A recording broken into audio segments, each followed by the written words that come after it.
This is again outside the White Temple.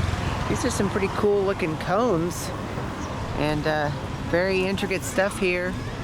No drones. Good thing I didn't get a drone if I wanted to have one of those.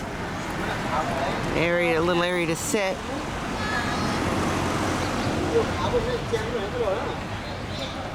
My goodness. And an artist did this, still alive. He did this all himself pretty much for the concept design.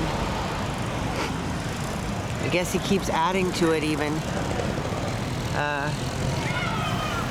So this is really just amazing.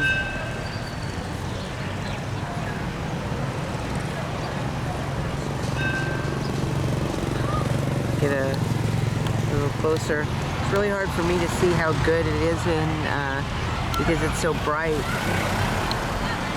Hopefully it's in focus. This is just freaking amazing. Trying not to be too